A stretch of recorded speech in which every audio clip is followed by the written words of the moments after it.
Madam Deputy Speaker, just 5 days before the US Senate was attacked, they came together to approve a resolution co-sponsored by 20 senators from both parties, from Marco Rubio to Cory Booker.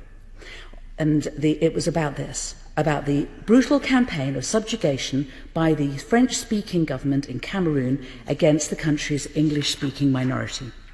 The Senate resolution condemned with great force the atrocities committed by the Anglophone separatist militias, and it speaks with equal power about the actions of the Cameroon government, including, I quote, torture and sexual abuse, massacres and burnings of villages, use of live ammunition against protesters, arbitrary arrests and unlawful detention, forced disappearance and deaths in custody, attacks on journalists and the regular killing of civilians, including women, children and the elderly. Madam Deputy Speaker, the Senate resolution noted approvingly that exactly 1 year before, the Office of the US Trade Representative, remember this is Donald Trump's trade representative, the direct counterpart of the Secretary of State for International Trade, had terminated Cameroon's access to preferential trade rights due, I quote, to persistent gross violations of internationally recognised human rights. And finally, Madam Deputy Speaker, in that same spirit, the Senate resolution urged members of the international community to join the United States in a strategic collective effort to put pressure on the government of Cameroon, including through, I quote, the use of all available diplomatic and punitive tools. And I quote that Senate resolution at length, Madam Deputy Speaker, because I believe that we must ask ourselves what on earth those senators would think if they knew that on that very same day, when they were unanimously passing those strong words of condemnation towards the government of Cameroon and urging the international community to join them, here in the United Kingdom, we were bringing into effect a brand new continuity trade agreement with Cameroon,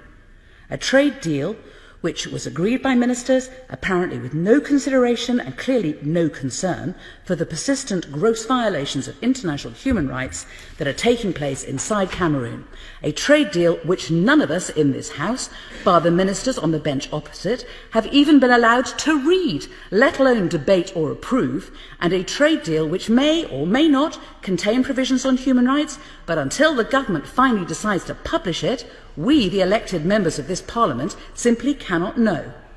I hope that members on all sides will keep the example of Cameroon in mind and consider the words of the US Senate and the actions of the US Trade Representative when judging how to vote later on, because we all know that on occasions like this, when amendments are up for debate, ministers will try to persuade us that they don't disagree with the good intentions behind them, and they just don't think that they're really required.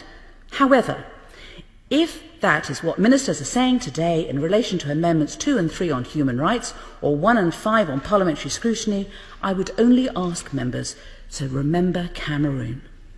A trade deal done with a regime which is slaughtering women and children just because they live in English-speaking towns. A trade deal done in the face of the US Senate on the same day that they called for international support. And a trade deal which, incredibly, has still not been laid before Parliament almost 3 weeks after it came into force. I would urge all members to think about the Cameroon deal and how little consideration ministers gave either to human rights or to the rights of this Parliament when they decided to sign it. And then finally ask yourself and ask your conscience whether you accept what those same ministers are saying when they go through the amendments before us today and tell you they're not really required.